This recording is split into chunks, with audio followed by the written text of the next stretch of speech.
Hello everyone, welcome to the Axis classes. Myself Dheeraj Kumar. आज हम लोग पिछले लेक्चर में जो पढ़े थे सेट्स एंड रिलेशंस के बारे में, हम लोग पिछले लेक्चर में कुछ पढ़े थे, बेसिक्स नॉलेज लिए थे, सेट्स के बारे में पढ़े थे पिछले क्लास में। अगर आप लोग इस क्लास को समझना चाहते हैं तो आप लोग पिछले लेक्चर को जरूर देखें। उसमें हम लोग ज्यादा कुछ नहीं, सिंपल सा बेसिक्स चीज पढ़े थे।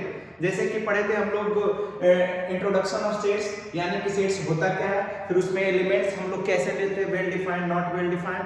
फिर पढ़े थे उसके हम लोग सबसेट्स के बारे में। फिर टाइप्स ऑफ सेट्स पढ़े थे, फाइनाइट सेट्स, इनफाइनाइट सेट्स, फिर एम्प्टी सेट्स, फिर यूनिवर्सल सेट्स। यानी ये सब सारे सेट्स के बारे में हम लोग पढ़ चुके हैं, है ना।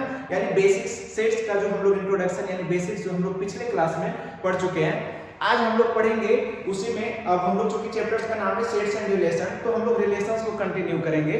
तो रिलेशन पढ़ने से पहले हम लोग आज देखेंगे, आज के लेक्चर में Cartesian product of two sets या थ्री सेट्स या फोर सेट्स, कितने भी सेट्स का, लेकिन हम लोग को जो यूज आता है वो आता है Cartesian product of two sets. ठीक है, तो कार्टेशियन प्रोडक्ट ऑफ सेट्स पढ़ेंगे, फिर उसके बाद रिलेशन ऑन द सेट्स पढ़ेंगे।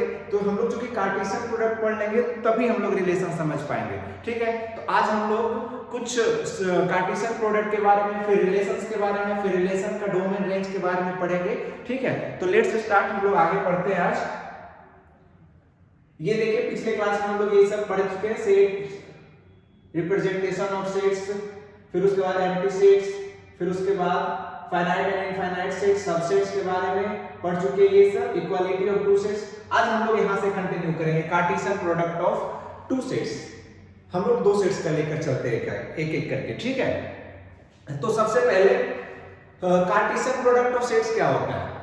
कार्टेशियन प्रोडक्ट का मतलब होता है ना, सिंपल सा, अगर इसको हम लोग जनरली समझें, जनरल क्या होता है कार्टेशियन प्रोडक्ट, मैथमेटिकली बाद में समझेंगे। इसमें होता है ना कि किसी एक सेट लिए हम लोग, किसी चीज का, कोई भी चीज का एक सेट लिए और एक दूसरा सेट लिए, तो हम लोग एक फिक्स ऑर्डर में यानी ए से बी में कितने कॉम्बिनेशन बना सकते हैं, मतलब कितने पेयर बना सकते हैं। कि फॉर एग्जांपल के लिए, कि मान लो कि हम लोग जो पीछे वहां पे लिखा हो, फॉर एग्जांपल के लिए हम लोग मान लो कि एक सेट लिए कलर का, वो कलर हमारा कौन कौन, रेड हो, येलो और ब्लू हो, और दूसरा सेट लिए हम लोग कि दो वॉल है, दो अलग अलग दीवार है, उसको हमें कलर करना है। ठीक है, तो दो सेट लिए, एक सेट है कलर का, एक सेट किसका है, वॉल का यानी कि दीवार का, है ना। तो हम लोग क्या क्या क्या कॉम्बिनेशन बना सकते हैं। अब इसमें भी ध्यान देने की बात यह है कि हम लोग किससे पेयर बनाना चाह रहे हैं, यानी कि कलर से, यानी हम लोग चूज किसको कर रहे हैं, यानी पहले किसको कर रहे हैं और दूसरे किसको कर रहे हैं, है ना। तो यहां से अगर हम लोग कॉम्बिनेशन बनाना चाहे तो क्या बना सकते हैं, देखो, रेड से हम लोग अगर कलर करना चाहे तो दो दीवारें हमारे पास, रेड के पास कितने ऑप्शंस हैं, दो है। ब्लू से करना चाहे उसके पास भी दो, तो रेड का दो कॉम्बिनेशन बन गया, ब्लू का दो कॉम्बिनेशन बन सकता है, येलो का दो कॉम्बिनेशन बन सकता है।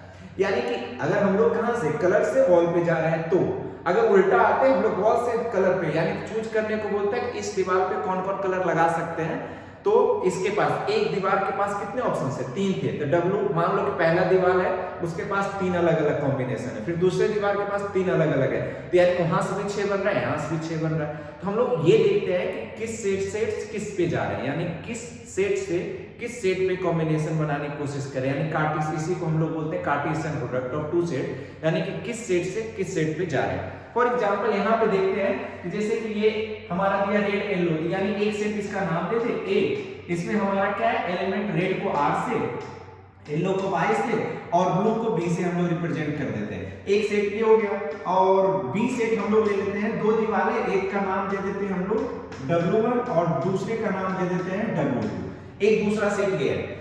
अब यहां से इसका कार्टेशियन प्रोडक्ट, यानी कि सिंपल सा, अभी हम लोग मैथमेटिकली समझेंगे ये सिंपल सा कॉम्बिनेशन क्या क्या बन सकता है, वो भी कहां से कहां।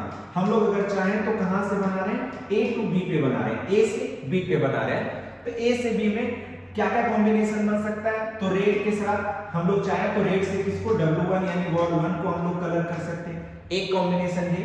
दूसरा अगर चाहे तो रेड को हम लोग, रेड से दूसरी दीवार को भी इससे कलर कर सकते हैं, तो RW1 बन सकता है, RW2 बन सकता है।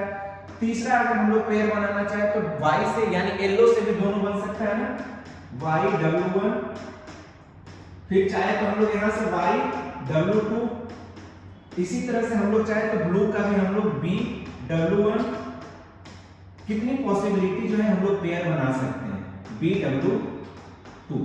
तो ये टोटल 6 पॉसिबिलिटी है पेयर बनाने का, है ना। तो ये इसको हम लोग अब पढ़ेंगे मैथमेटिकली कि यानी कि कैसे कार्टेशियन प्रोडक्ट होता क्या है, कार्टेशियन प्रोडक्ट को रिप्रेजेंट कैसे करते हैं, ठीक है। लेकिन ये चीज समझ में आ गया कि हम लोग को सिंपल सा है, एक सेट से दूसरे सेट में क्या बनाना, पेयर बनाना, कितनी पॉसिबिलिटी। और ये ध्यान में रखते हुए कि पहला सेट्स को अगर ले रहे हैं तो यहाँ से उस पे जाना है ना कि यहाँ पे हम लोग W1Y नहीं लिख सकते इसमें। यानी अगर हम लोग इसमें अगर लिखना चाहे ना W1 और R, तो हम लोग इसमें नहीं आएगा, क्योंकि हमारा डिफाइन किस पे कर रहे हैं, A से B पे जा रहे हैं, है ना। सिंपल सा है। आगे बढ़ते हैं इसमें। जैसे यहाँ पे दिया हुआ डेफिनेशन कि लेट मी टू सेट दिया हुआ P and Q, तो that Cartesian product of P and Q जो गिवन बाय वो दिया जाता है P क्रॉस Q से, इससे। यानी इसको हम लोग बोलते क्या है, ये नहीं बोलेंगे P into Q, हम लोग यूज टू में जल्दी में बोल देते हैं P into Q, बट इसको हम लोग बोलते हैं क्या, Cartesian product of P and Q, यानी P और Q का कार्टेशियन प्रोडक्ट लेना है, where P is a set and Q is also set. अब दोनों हमारे यहाँ पे क्या नॉन एम्प्टी सेट है ना, यानी एम्प्टी होगा फिर उसकी अलग केस है। यहाँ पे दोनों नॉन एम्प्टी है। नॉन एम्प्टी का मतलब क्या हुआ, उसमें एलिमेंट्स होंगे, कोई ना कोई एलिमेंट्स तो होंगे ही होंगे, ठीक है। तो Cartesian product of P and Q का क्या होता है, तो set of all elements, set of all order pair. Order pair का मतलब समझ में आ गया कि ऑर्डर को मेंटेन करते चलना है, यानी कहां से कहां हम लोग जा रहे हैं, P से Q पे जा रहे हैं। ये ध्यान रखना कि P कार्टेशियन प्रोडक्ट किसका ले रहे हैं, P और Q का ले रहे हैं। अगर हम लोग Q और P का लेंगे ना ऐसा, तो ये अलग देगा और जबकि ये अलग देगा, दोनों अलग अलग चीज है, ठीक है। तो हम लोग P से Q पे जा रहे हैं, तो ऑर्डर का मतलब होता है कि पहला एलिमेंट P का आना चाहिए, किसका आना चाहिए, और जो दूसरा एलिमेंट आना चाहिए वो किसका आना चाहिए, Q का। तो वो हो गया ऑर्डर। अब पेयर में चूंकि दोनों एक साथ होता है उसको ऑर्डर पेयर कहते हैं, है ना। तो P Cartesian product of P and Q में एलिमेंट्स किस तरह से होते हैं, वो होते हैं इस तरह से। देखो पहला पार्ट कि Cartesian product of P cross Q जो दिया जाता है वो इस तरह से एलिमेंट को दिया जाता है P, Q से, यानी order pair of P, Q such that कि P कहां से बिलोंग करता है, फर्स्ट सेट से, और Q कहां से बिलोंग करता है, सेकंड सेट से, ठीक है। तो यहां दो चीजें हैं, कौन है, फर्स्ट सेट, सेकंड सेट। तो यानी फर्स्ट सेट के एलिमेंट को क्या बोलेंगे, फर्स्ट एलिमेंट, और सेकंड सेट के एलिमेंट को क्या बोलेंगे, सेकंड एलिमेंट। तो हमेशा जो ये ऑर्डर पेयर होता है, ये ऑर्डर पेयर, ये फर्स्ट एलिमेंट और ये सेकंड एलिमेंट।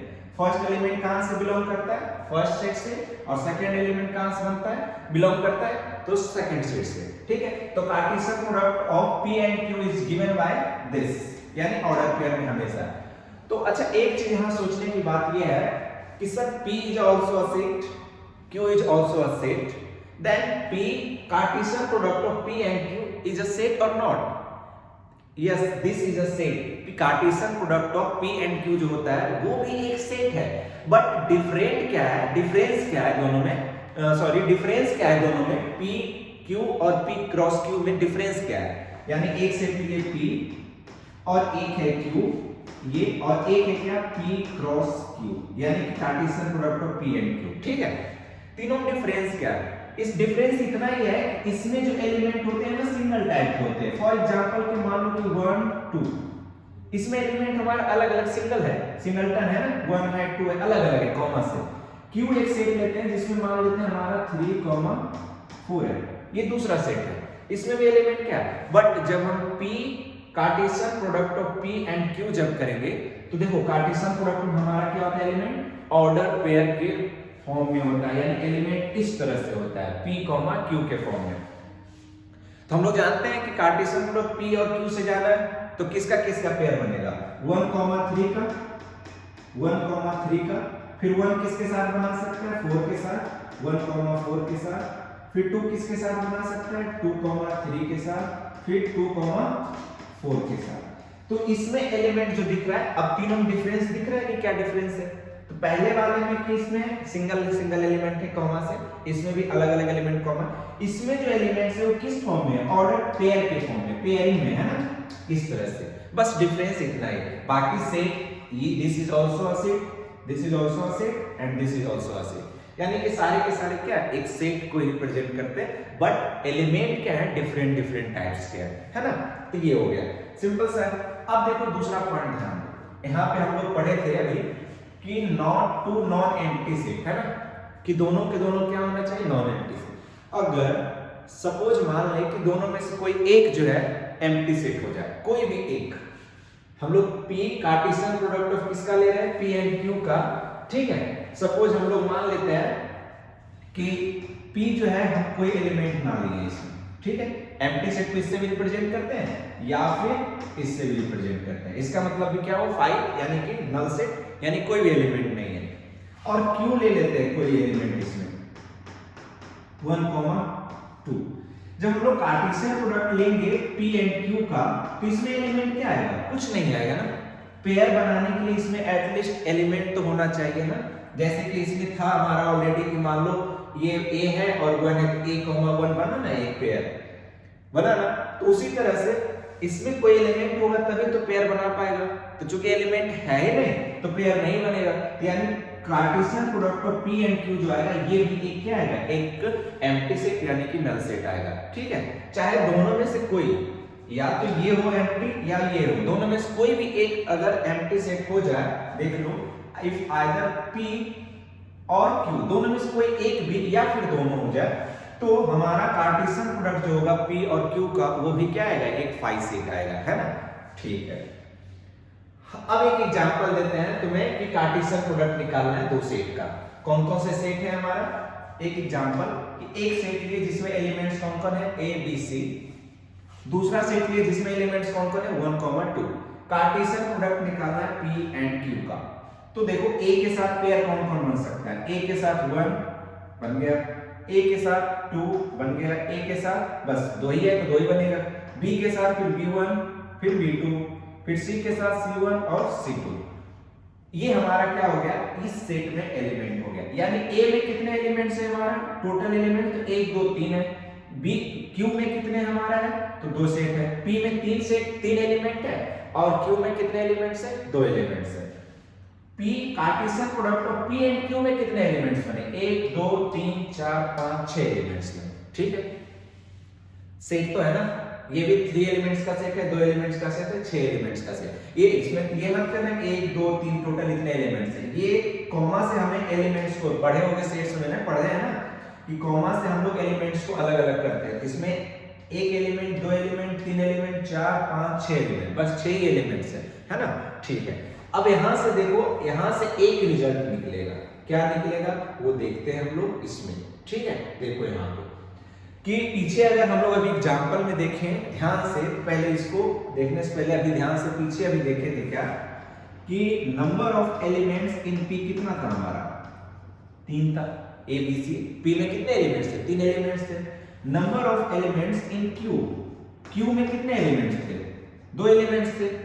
अब हम फिर उसके बाद नंबर ऑफ, इसको हम लोग बोलते हैं ना नंबर ऑफ एलिमेंट्स ऑफ क्या, P, number of elements in Q। तो number of elements in Cartesian product of P and Q, इसमें एलिमेंट्स कितने थे, टोटल 6 थे।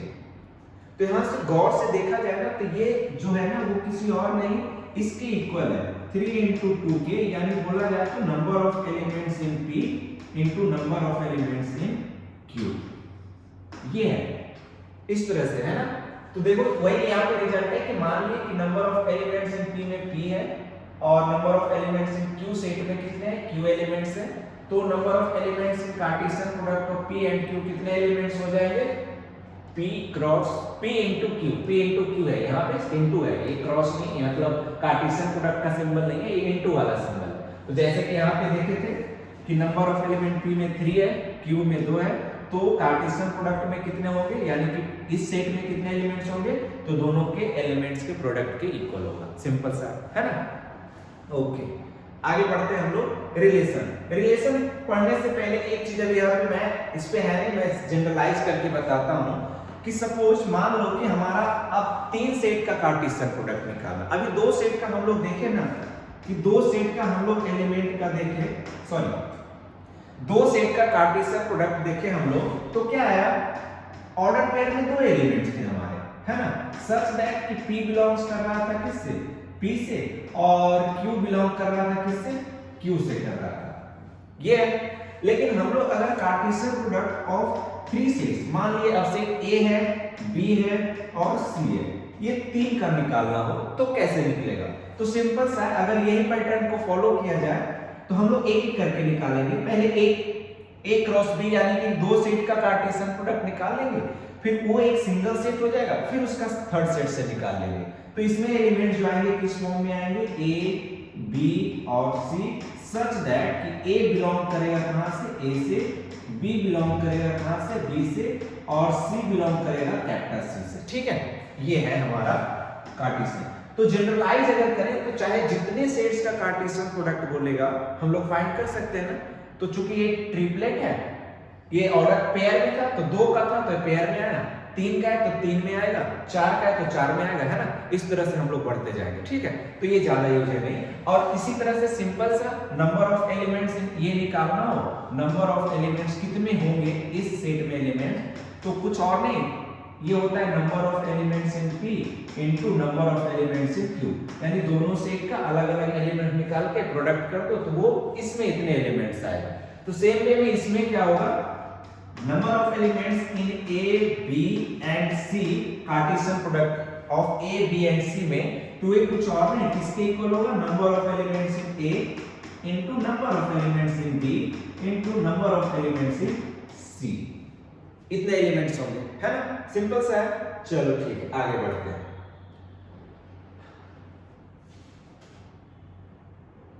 अब यहां से देखें तो रिलेशन, कार्टेशियन प्रोडक्ट पढ़ लिए ना, मैथमेटिकली अगर रिलेशन को मैं डिफाइन करूं ना, अभी इसको समझते हैं, मैथमेटिकली अगर डिफाइन करूं तो रिलेशन जो होता है ना, अभी जो हम लोग कार्टेशियन प्रोडक्ट पढ़े हैं ना, तो मैं यहां से ध्यान से देखो तो A से B पे हम लोग जा रहे हैं, तो है ना कुछ तो रिलेशन होगा जिससे कि A पे एलिमेंट, A का एलिमेंट रखेंगे और B का मिल जाएगा उस पे।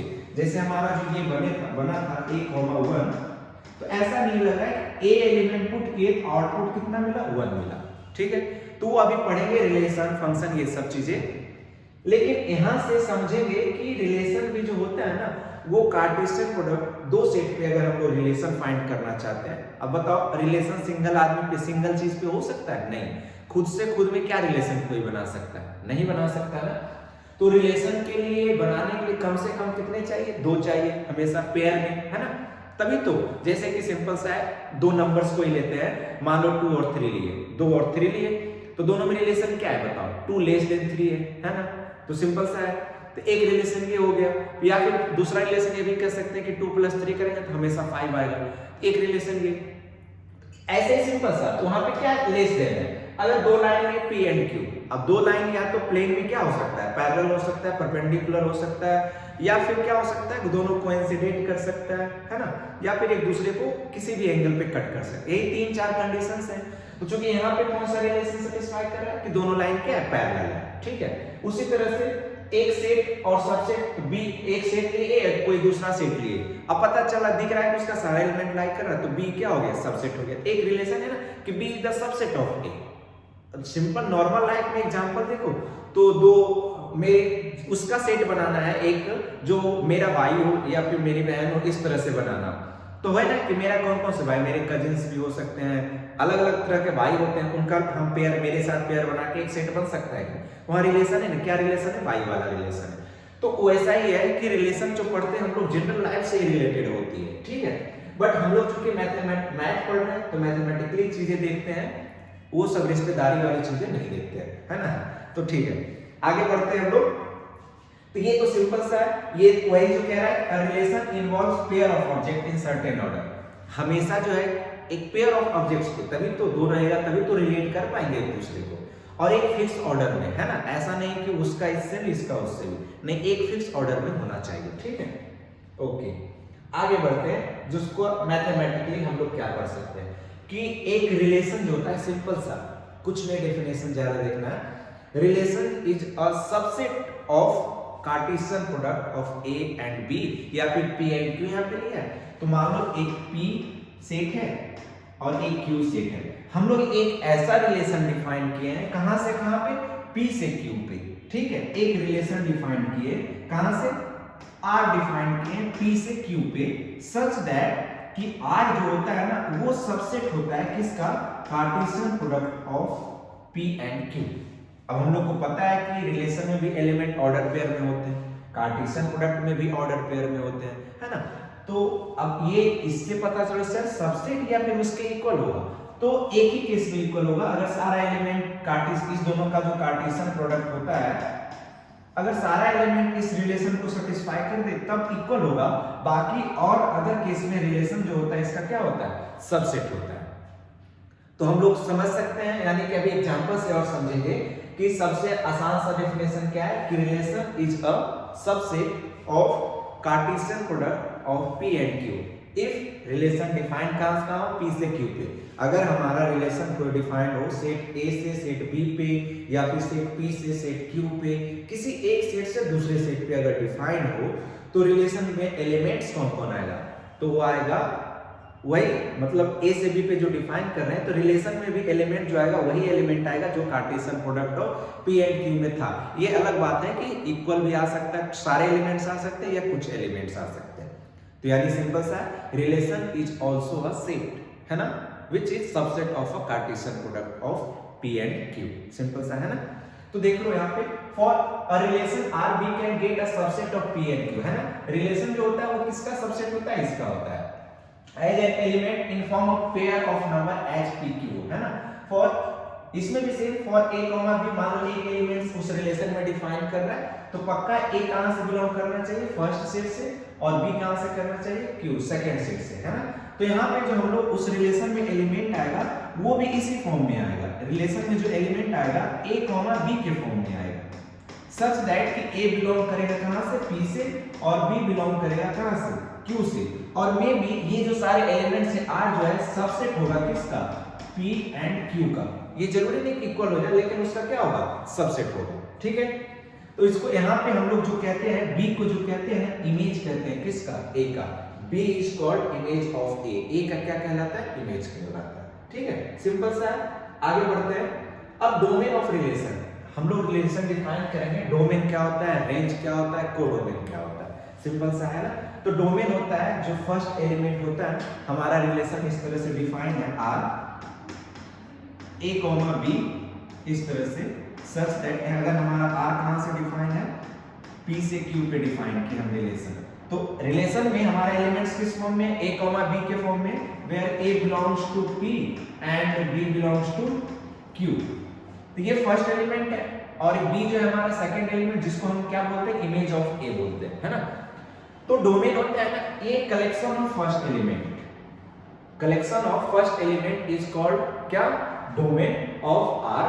इस रिलेशन का डोमेन क्या कहलाएगा, ये कलेक्शन ऑफ फर्स्ट एलिमेंट जितने भी होंगे। मान लो कि फॉर एग्जांपल के लिए एक रिलेशन में डिफाइन किया 1, 2, 3, 3, 4, और मान लो एक डिफाइन किया 5, 6। इस तरह से एक रिलेशन डिफाइन किए, कोई भी एक रिलेशन को, मान लो इस रिलेशन में एलिमेंट्स इतने आए, इसका डोमेन क्या हो जाएगा, इसका domain set of first element. तो सेट ऑफ फर्स्ट एलिमेंट कौन कौन है, 1 है, 2 है, 3 है, 4 है, सॉरी 4 तो है नहीं, सिर्फ 5 है, 1, 2, 3 एंड 5। ये टोटल 4 एलिमेंट्स हो गए डोमेन, ठीक है। सिंपल सा, यानी set of first element is called क्या, डोमेन। देख लो, set of all first element of order pair in a relation R is called domain of the relation R, ठीक है। सिंपल सा।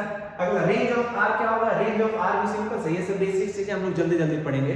रेंज ऑफ क्या होगा, सेट ऑफ सेकंड एलिमेंट्स, उसी order pair में सेकंड एलिमेंट्स का जो एक सेट बनेगा वो क्या कहलाएगा, रेंज कहलाएगा। सिंपल सा, इसको आप नहीं समझते, समझ गए होंगे आप लोग, ठीक है।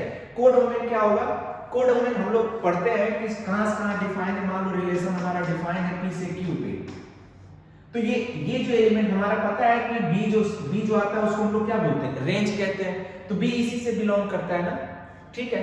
तो रेंज कोडोमेन होता है कि ये पूरे सेट को, set of all elements of Q is called codomain. Q का जितने भी एलिमेंट्स हैं वो सब कोडोमेन है। इसका मतलब कहोगे sir range is a subset of codomain, yes, है ना। इसका मतलब चूंकि रेंज में सारे एलिमेंट्स नहीं आते हैं, एक ही केस में सारे आएंगे जब Q के इक्वल हो जाए, तो रेंज में जो आते हैं वो एलिमेंट्स इसके सबसेट होंगे। तो कोडोमेन क्या, अगर हमारा डिफाइंड हो, P कहां से डिफाइंड हो, कोई रिलेशन डिफाइन किए Q P से Q पे, तो Q इज कॉल्ड क्या, कोडोमेन ऑफ रिलेशन, और रेंज जो है कोडोमेन का क्या होगा, सबसेट होगा, Q का सबसेट होगा, ठीक है। फॉर एग्जांपल के लिए एक यहाँ पे दिया गया है कि मान लो कि एक सेट लिए A defined on relation R from A to A। हाँ, यहाँ पे ध्यान देना, अभी हम लोग पीछे पढ़ रहे थे कि कोई एक रिलेशन डिफाइन होता था सेट P से Q पे या A से B से, एक सेट से दूसरे सेट पे। अब हम लोग सेम सेट से खुद पे अगर हम लोग खुद पे अगर एक रिलेशन फाइंड करना हो या कार्टेशियन प्रोडक्ट, तो उसको बोलते हैं हम लोग कार्टेशियन प्रोडक्ट ऑफ A। इसका मतलब उस और सिर्फ बोलेगा कार्टेशियन प्रोडक्ट ऑफ A का मतलब हुआ कि A से A पे जाना है, यानी कि हो जाएगा क्या, A क्रॉस A हो जाएगा, ठीक है। उसी तरह हम लोग सिर्फ डिफाइन कर दो कि रिलेशन ऑन A, है ना। रिलेशन ऑन A का मतलब क्या हो गया, रिलेशन ऑन A का मतलब हो गया कि हमारा डिफाइन है कहां से कहां पे, A से A पे, और इसमें जो R जो होगा वो सबसेट होगा किसका, A Cartesian product of A and A का होगा, सिंपल सा है ना। तो ये हुआ सिंगल सेट पे डिफाइन है रिलेशन हमारा, उसमें खुद से खुद पे होता है डिफाइन, ठीक है। आगे बढ़ते हैं, उसके बाद देखते हैं कि फॉर एग्जांपल के लिए एक हम रिलेशन डिफाइन किए सेट A पे सच दैट कि उसमें एलिमेंट जो है वो किसको फॉलो कर रहा है, किस रिलेशन को, देखो y equal to x plus 1, यानी वेयर x की वैल्यू हम A से बिलोंग करेगा। x कहां से लेंगे हम, हमारा एक रिलेशन डिफाइंड है, क्या डिफाइंड है relation, y equal to x plus 1, है ना। यानी x जब 1 x से, यानी जो भी हम इनपुट डालेंगे आउटपुट हमेशा क्या आएगा, 1 ज्यादा आएगा, सिंपल सा है। तो यानी इस रिलेशन में एलिमेंट्स कौन कौन से आएंगे बताओ, इसमें एलिमेंट जो आएंगे हम ऑर्डर के किस फॉर्म में, x, y, x is the domain और y इज द रेंज, यानी ये भी बोल सकते हैं y is the image of x, ठीक है। तो यहां से देखो इसमें एलिमेंट क्या आएगा, हम एलिमेंट कहां से ले रहे हैं, x की वैल्यू कहां से लेंगे, तो जिस सेट से डिफाइंड है, क्योंकि ये हमारा रिलेशन A से A पे डिफाइंड है, तो हमारा इससे ही डिफाइंड है, A से A पे डिफाइंड है, तो एलिमेंट्स इसी से लेंगे, इससे लेके इसमें इनपुट करते जाएंगे और आउटपुट को निकालते जाएंगे, ठीक है। तो यहां से देखो अगर हम लोग 1 लिए x की वैल्यू 1 लिए तो y कितना आ जाएगा, 1 प्लस 1 2 आ जाएगा। अगर x की वैल्यू 2 लिए तो 2 कॉमा कितना आ जाएगा, 3 आ जाएगा। x की वैल्यू 3 लिए तो y कितना आएगा, 4 आ जाएगा, तो 3 कॉमा 4। x की वैल्यू 4 लिए तो y की वैल्यू कितना आ जाएगा, 5 आ जाएगा। अगर x की वैल्यू 5 लिए तो y की वैल्यू 6 आ जाएगा। अगर x की वैल्यू 6 ले रहे हैं तो y की वैल्यू 7 आ रहा है, जो कि 7 इसमें लाइक कर ही नहीं रहा। हमारा जितने भी ये एलिमेंट चाहिए, एलिमेंट दोनों किससे बिलोंग करने चाहिए, A से ही करना चाहिए। तो 7 क्योंकि इसके बाहर जा रहा है तो हम लोग x की वैल्यू 6 नहीं ले सकते इस केस में, ठीक है। तो ये हो गया इस रिलेशन में एलिमेंट्स, है ना। तो इस रिलेशन में एलिमेंट्स कौन कौन हो गए, देखो एक एलिमेंट, दो एलिमेंट, 3 4 5 एलिमेंट्स। जबकि कार्टेशियन प्रोडक्ट हम लोग जब निकालेंगे यहां से इस सेट का एक बाय A निकालेंगे तो कितने एलिमेंट्स आएंगे, सिर्फ अगर नंबर ऑफ एलिमेंट्स देखा जाए तो तुम देखो 1 2 3 4 5 6 total number of elements in A into number of elements in A, total 36 elements आते है ना। Cartesian product of A and A का अगर निकालते तो उस सेट में कितने एलिमेंट्स आते, 36 एलिमेंट्स। बट हम जो रिलेशन डिफाइन किया है, इस रिलेशन को जो फॉलो कर रहा है उसमें कितने एलिमेंट्स आए, तो सिर्फ और सिर्फ 5 आए, है ना। इससे ही पता चल गया ना R is the subset of this, हो सकता है होगा, है ना। ठीक है, सिंपल सा है ये सब। तो अब इसका जब हम लोग रिलेशन फाइंड कर लिए, अब इस सेट में एलिमेंट्स भी आ गया, अब इसमें डोमेन कौन होगा और रेंज कौन होगा। तो डोमेन में बोले थे first element, collection of first element is called domain. तो डोमेन क्या क्या आ जाएगा, 1 2 3 4 5 आ जाएगा कि नहीं। रेंज क्या आ जाएगा, 2 3 4 5 6 2 3 4 5 6 आ गया। ये हो गया डोमेन, ये हो गया रेंज। अब देख सकते हो कि रेंज जो है ना सबसेट है किसका, इसका सेट A का, क्योंकि A से A पे डिफाइन है हमारा, A से A पे, तो A ही पूरा कोडोमेन है, कोडोमेन ये पूरा का पूरा है। और ये देख सकते हैं 2 3 4 5 6 के अंदर लाई कर रहा है, तो रेंज जो है क्या सबसेट है किसका, कोडोमेन का, यानी A का, है ना। तो डोमेन हो गया, रेंज हो गया, कोडोमेन बोलता तो कोडोमेन ही पूरा हो जाता, सेट A पूरा हो जाता, ठीक है, सिंपल सा। अब दूसरा एक रिलेशन डिफाइन किया है, दूसरा रिलेशन डिफाइन किया है ये R, एक ऐसा रिलेशन डिफाइन किया है x y में, R में एलिमेंट्स इस तरह से x, y के फॉर्म में है, सच दैट कि x is square of y, x क्या है, y का स्क्वायर है। तो इस रिलेशन में कौन कौन एलिमेंट्स आएगा, अब बताओ x को वो एलिमेंट लेना है जो y का स्क्वायर है। अब देखो 1, 1 हो सकता है कि नहीं, हो सकता है, क्योंकि 1 का स्क्वायर 1 है, ठीक है। फिर और कौन हो सकता है, 4 ले सकते हैं, 4,2, क्यों, क्योंकि 2 का स्क्वायर करेंगे तो कितना आएगा, 4 आएगा। और कोई ऐसा है एलिमेंट जिसका स्क्वायर इसमें एग्जिस्ट कर रहा हो, नहीं कर रहा है, तो यानी कि इस सेट में इस रिलेशन को सैटिस्फाई करने वाले सेट में कितने एलिमेंट्स होंगे, सिर्फ और सिर्फ 2 एलिमेंट्स होंगे, यानी इसका डोमेन 1,4, रेंज कितना 1,2, तो ये हो गया ये रिलेशन। यानी समझ में आ गया, रिलेशन अगर डिफाइन करना हो या सेट निकालना हो, डोमेन निकालना हो, रेंज निकालना हो, हम लोग फाइंड कर सकते हैं, सिंपल सा है ना। आगे बढ़ते हैं। अब आता है total number of relation that can be defined from set A to set B। ये सब इंपॉर्टेंट पॉइंट है, ये पॉइंट या फिर ये जितने भी इसमें है ना, ये बहुत जरूरी है, इस पे बेस्ड क्वेश्चन आते हैं, है ना। कहने का मतलब हुआ कि सेट A से सेट B पे हम लोग कितने रिलेशन डिफाइन कर सकते हैं। तो इसमें एक चीज समझना, ठीक है, कि हम लोग को पता है कि Cartesian product of A and B जो होता है एक सेट है, और ये भी पता है कि रिलेशन जो होता है उसका सबसेट होता है। यानी कुछ ऐसा ही नहीं हो गया कि जितने सबसेट्स मिलेंगे उस कार्टेशियन प्रोडक्ट में उतने ही रिलेशन मिलेगा, है ना। हम लोग को पता है ना कि रिलेशन जो होता है क्या होता है, सबसेट होता है। हम लोग को पता है कि R जो होता है वो सबसेट होता है किसका, मान लीजिए Cartesian product of A and B का। ये एक सेट है और ये सबसेट है, तो जितने सारे इसके सबसेट हो सकते हैं उतने रिलेशन भी मिलेंगे, है ना। अरे कोई सबसेट मिला, उस रिलेशन उस सबसेट को सेटिस्फाई करने वाला कोई ना कोई एक रिलेशन होगा, फिर दूसरा सबसेट मिला, उसको सेटिस्फाई करने वाला कोई एक ना एक रिलेशन होगा। यानी सिंपल सा है, इस कार्टेशियन प्रोडक्ट में जितने सबसेट्स होंगे उतने रिलेशन होंगे। क्यों, क्योंकि relation is also a subset of Cartesian product of A and B। Simple सा है। तो अब बताओ कि नंबर ऑफ रिलेशन फाइंड करना हो A से B में तो कैसे फाइंड करेंगे। यानी कि कुछ नहीं, नंबर ऑफ रिलेशन फाइंड करना है मतलब नंबर ऑफ सबसेट फाइंड करना है, और नंबर ऑफ सबसेट फाइंड करना हो तो आसान है। किसी भी सेट का नंबर ऑफ सबसेट कितने होते हैं, 2 के पावर n जितने एलिमेंट्स होते हैं। मान लो कि सेट A है, अगर सेट n ऑफ A अगर मान लिए कि number of elements in A अगर मान लिए कि कैपिटल N है, ऐसे लिखता हूं तो ज्यादा अच्छा रहेगा। कार्डिनलिटी भी बोलते हैं इसको, इस तरह से कि number of elements in A अगर मान लो n है तो नंबर ऑफ सबसेट्स कितने आते हैं, 2 के पावर n आते हैं, ठीक है। तो यहाँ पे देखा जाए तो हम A से B में एक डिफाइन किए, तो Cartesian product of A and B में नंबर ऑफ एलिमेंट्स कितने आएंगे, तो वही आएगा जो number of elements in A है और नंबर ऑफ एलिमेंट्स इन कितना है, B है। तो अगर हम लोग मान लें यहाँ से कि number of elements in A जो है, मान लीजिए कि A है, और number of elements in B में जो मान लेते हैं वो कितना है, B है, तो Cartesian product of A and B में कितने एलिमेंट्स होंगे, सिंपल सा है, A भी हो जाएगा। यानी इस सेट में कितने एलिमेंट्स होंगे, A B। तो नंबर ऑफ सबसेट्स कितने मिलेंगे, तो 2 के पावर जितने एलिमेंट्स इसमें होते हैं, यानी कि 2 के पावर कितना, AB। सिंपल सा है ना। तो इसको यहाँ पे देख सकते हैं कि total number of relation that can be defined from set A to set B is the number of possible subsets of A and B, है ना।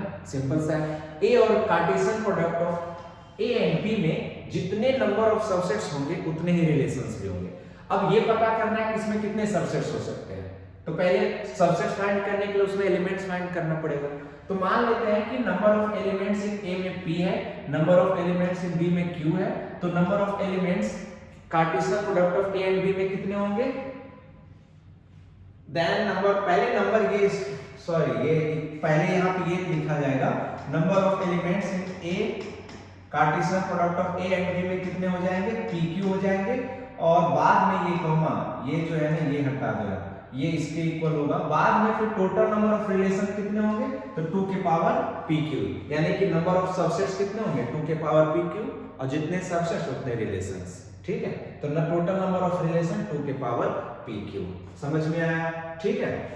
फॉर एग्जांपल के लिए मान लो कि एक सेट में 2 एलिमेंट्स लिए, B में 2 एलिमेंट्स लिए, find the number of relation from A to B। कितने नंबर ऑफ रिलेशंस यानी अलग अलग रिलेशंस कितने मिल सकते हैं, तो जितने सबसेट्स होंगे A एंड B का, है ना।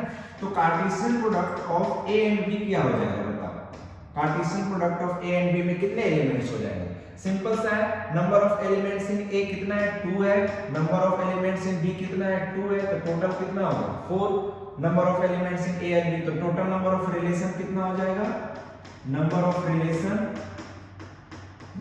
रिलेशन जो होगा वो कितना होगा 2 के पावर पी क्यू यानी कि 2 के पावर 4 यानी कि टोटल नंबर ऑफ 16। यानी सेट ए से सेट बी में कितने अलग अलग तरह का रिलेशन डिफाइन करेंगे, तो 2 के पावर 4 यानी कि 16 रिलेशंस। ठीक है, आसान सा है। तो टोटल नंबर ऑफ रिलेशंस, अरे ये गलत है, नंबर ऑफ, ये तो number of elements in A cross B में, ये तो टोटल नंबर ऑफ एलिमेंट्स है, टोटल नंबर ऑफ रिलेशंस कितने होंगे, तो 2 के पावर पी क्यू यानी कि 2 के पावर 4 होगा, ये गलती से ये हो गया। ठीक है, तो ये निकलेगा यहां से, ये जो 4 जो आएगा वो आएगा number of elements in Cartesian product of A and B, कितना होगा 2 × 2 यानी कि 4 होगा, बट नंबर ऑफ रिलेशन कितना होगा 2 के पावर पी क्यू यानी कि 2 के पावर 4 यानी 16। सिंपल सा है ना। चलो ठीक है, आगे बढ़ते हैं। वही है, a relation of A is defined as relation from A to A। a relation, कोई बोले ना कि find the relation on A, relation on A का मतलब होता है A से A पे डिफाइन करना, A to A पे डिफाइन करना। पीछे हम लोग इसका एग्जांपल देख चुके हैं। ठीक है, ये जैसे कि A से A पे डिफाइन करना है, यहाँ पे फॉर एग्जांपल के लिए हमें एक रिलेशन डिफाइन किया गया कहां से, ऑन ए पे, relation R on A। R on A का मतलब होता है दैट इज कि R हमारा जो डिफाइन है कहां से कहां डिफाइन है, A से A में डिफाइन है, सच है ना। तो बताओ इस रिलेशन, एक रिलेशन दिया है such that A minus B क्या होना चाहिए, 0 होना चाहिए। तो हमारा इस रिलेशन में एलिमेंट्स क्या आएगा, A, B के फॉर्म में आएगा सच दैट कि A भी बिलोंग करेगा A से और B भी बिलोंग करेगा किससे, A से। तो इसमें कौन कौन से एलिमेंट्स होंगे बताओ, हमें वो A और B का वो वैल्यू लेना है, वो एलिमेंट्स लेना है जिसका डिफरेंस कितना आना चाहिए, 0 आना चाहिए। तो A में कौन कौन है 1, तो B क्या ले जिसका डिफरेंस 0 आएगा, दोनों इसी से लेना है, तो 1, 1 लेना पड़ेगा, यानी कि दोनों एलिमेंट्स को इक्वल लेना पड़ेगा, 2, 2, 3, 3 और फिर 4, 4 ये लेना पड़ेगा, है ना। इस रिलेशन में एलिमेंट्स ये हो जाएंगे, सिंपल सा है ना। तो आसान है, आगे बढ़ते हैं। एक रिलेशन ये है कि A डिफाइन है, इसको आप लोग कर लीजिएगा कि हमारा एक रिलेशन डिफाइन है किस पे, A पे, सच दैट कि इस कंडीशन को फॉलो कर रहा है, A माइनस B क्या होना चाहिए, ग्रेटर देन 0। उसको हम लोग यहां पे अगर देखें ना,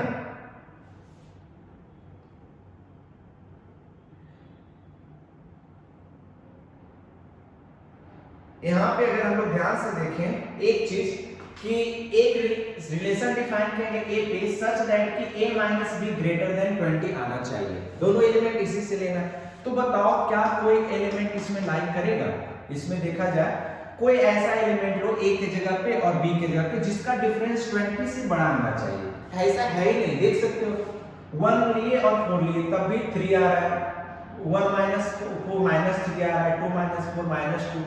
तो इसमें एक भी एलिमेंट यानी इस रिलेशन को, ये जो रिलेशन डिफाइन है हमारा, ये रिलेशन डिफाइन है कि A माइनस B जो होना चाहिए ग्रेटर देन 20, एक भी ऐसा ऑर्डर पेयर नहीं मिलेगा जिसका कि डिफरेंस 20 से बड़ा होना चाहिए। इसका मतलब इस रिलेशन में एक भी एलिमेंट नहीं होगा, यानी this is a empty relation, है ना। यानी R इक्वल टू क्या 5, सिंपल सा है ना। वही दूसरा एक एग्जांपल लेता हूं कि ये रिलेशन है कि A माइनस B जो आना चाहिए ग्रेटर देन आना चाहिए -20 से। तो इसमें कोई भी दो एलिमेंट ले लो, कोई भी दो एलिमेंट 1, 1 या फिर 1, 2 या फिर 1, 3, कोई भी दो एलिमेंट ऑर्डर पेयर ले लो, तो जिसका डिफरेंस जब निकालेंगे ना तो -2, -1, 0 हमेशा -20 से तो बड़ा आएगा। यानी इस केस में हमारा जो R में है जो वो सबसेट, जो हम लोग पढ़ते थे ना, सबसेट होता है किसका, Cartesian product of A and A का। तो इस केस में जो इक्वल साइन कब होगा इक्वल, तो इस केस में हमारा इक्वल हो जाएगा। यानी इसमें जो एलिमेंट्स आएंगे R जो है वो किसके इक्वल होगा, R जो है इक्वल है किसके, A क्रॉस A का।